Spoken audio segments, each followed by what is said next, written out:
Hey, what's up guys? I just got back from an absolutely wicked trip in Iceland, and I can't wait to show you all the incredible things I've seen.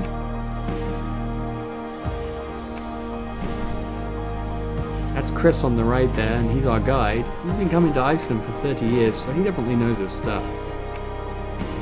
And this is a shot of the rest of our photo group, a great bunch of people.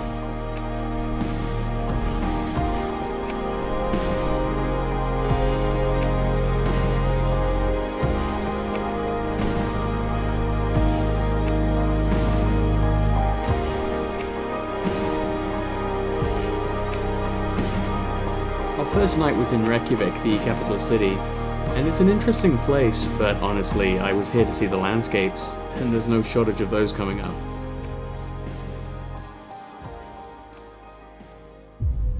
Everyone knows Iceland has some gorgeous landscapes, but why and how did it form? It sits bang smack in the middle of the mid-Atlantic ridge, and that's no coincidence. It's being slowly split apart, at a rate of about 2 centimeters a year, by the Eurasian plate moving to the east and the North American plate to the west. Magma rises up between this rift and forms volcanoes, but everywhere else on Earth this happens deep under the ocean. So what makes Iceland unique is the addition of a mantle plume, similar to Hawaii. This plume, combined with the rifting, has lifted Iceland above the ocean floor. These two processes have been battling each other for the past 16 million years. They form landscapes that really can't be found anywhere else on Earth. This rift zone can be thought of as a wound that never fully heals, and that's why you'll find Iceland's active volcanoes there.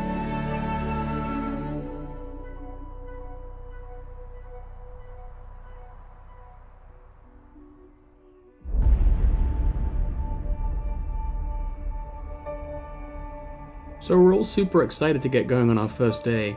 And these are the two souped up minivans that we'll be zipping around in.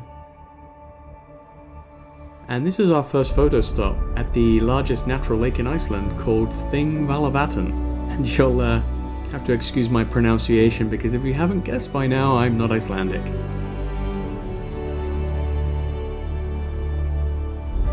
Right next to the lake is one of the more popular tourist attractions and places to visit here. It's known as Thingvellir, and where the founding of Iceland's first parliament was a long time ago.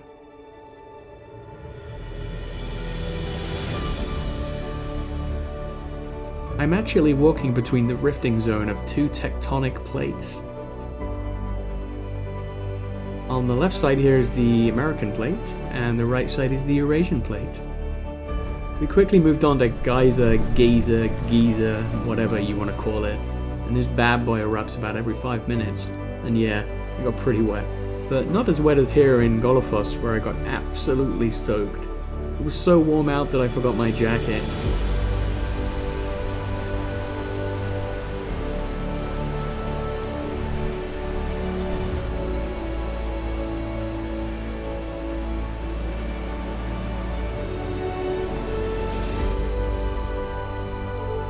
And we got very lucky with the weather, so the famous rainbow showed up in all its glory.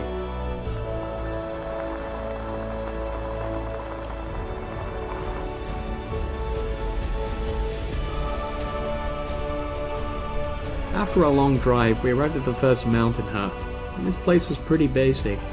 I didn't realize we were going to be sleeping in a big group, and yeah, I didn't bring my earplugs, and the snoring symphony was in full swing, so I didn't get much sleep that night at all. Anyway, after dinner I climbed up the hill there on the right and got my camera and drone out and captured a glorious sunset. And that was one hell of a first day.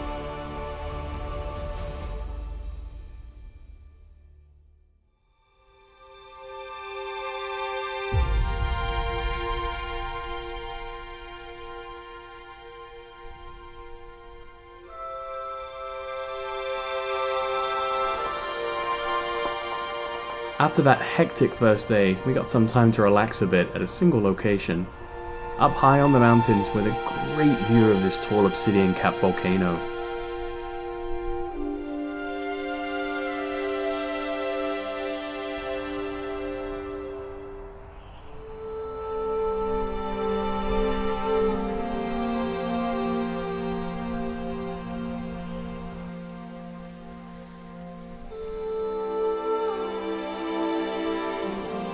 of sight surrounded by the mountains, we hiked the beautiful geothermal area. And there's no mistaking it with that strong, sulfurous smell in the air, but you know it ain't so bad.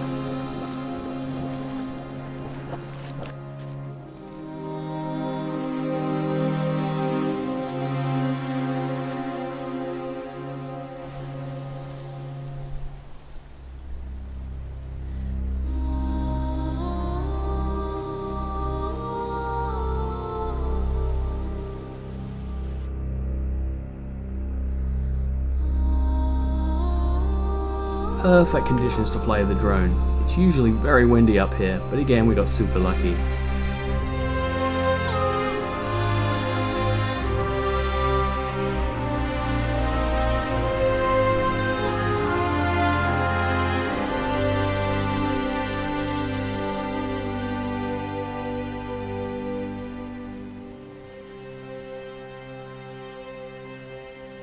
A few of us hiked back to the hut, and I'm glad I did, because the view at the top was my favorite of the entire trip.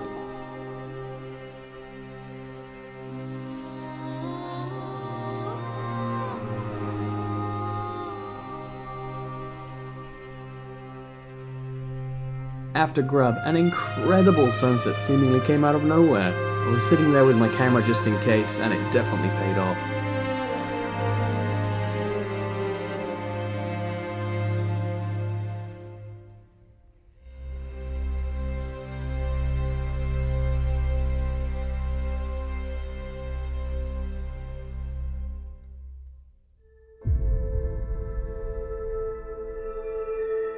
Up bright and early, and heading off to the north coast, we stopped by another geothermal area called Havira. And in the past, criminals and the like were banished to fend for themselves in the middle of nowhere. Most didn't survive the winters, but a famous outcast survived here due to the geothermals, and apparently would boil sheep in the pools to cook them. You can also go for a bath in one of the heated pools, but I forgot my swim shorts, so at the risk of frightening off the tourists, I just flew my drone instead.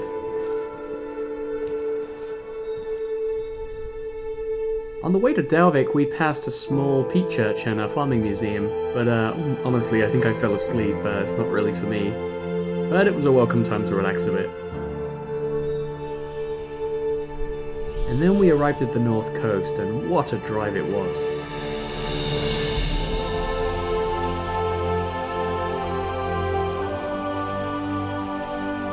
We had a chance to go whale watching, and I almost didn't do it, but man, I'm glad I did because it turned out to be one of the most memorable moments of the trip for me.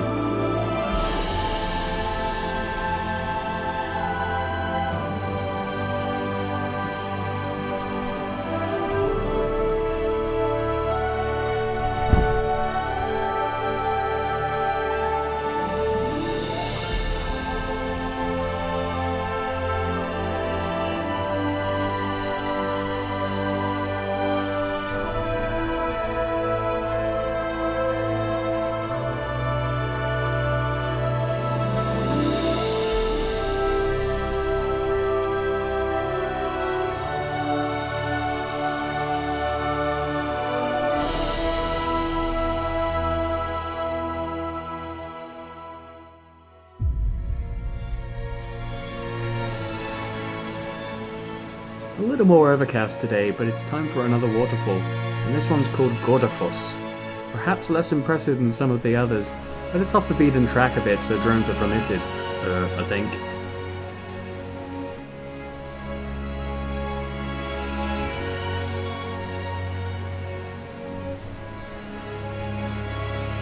Still, the thunderous sound that it makes is quite something.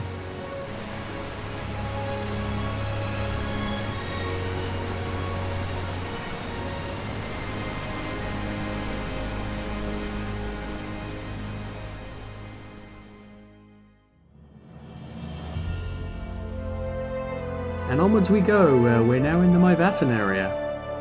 And we stopped at this massive azure-coloured crater lake.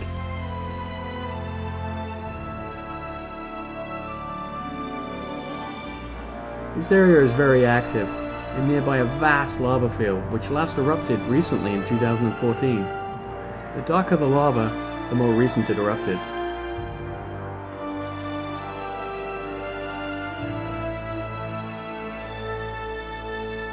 Not much of a sunset that night, but it was one of the nicer huts that we stayed in.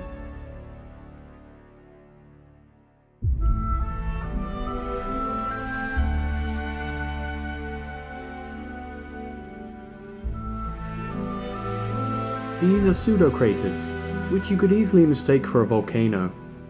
They were the highlight of the day for me. They form when thick lava flows meet the marshy lands below, and the hot lava causes powerful steam explosions. And hey presto, you have a crater.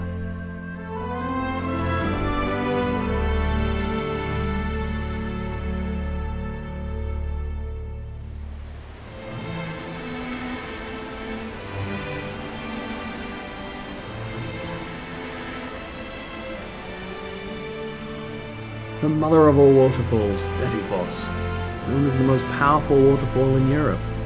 And you might recognize it from the opening scene in Prometheus.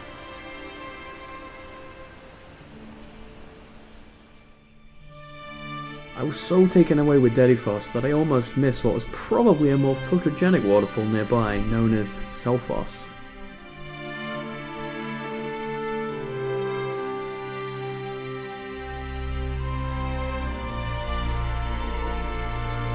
Next up, we briefly visited a well-known geothermal pool inside a cave. It's a little too hot to bathe in now though. You might recognize it from a certain ooh la la scene in Game of Thrones. You know, not everybody makes it through the rivers, but this blockage did allow me time to get my drone out and capture this amazing view.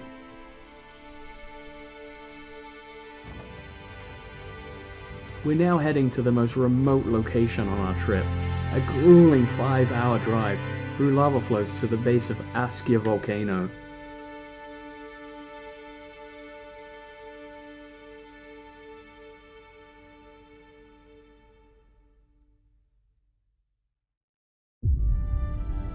Lots more coming up in part 2.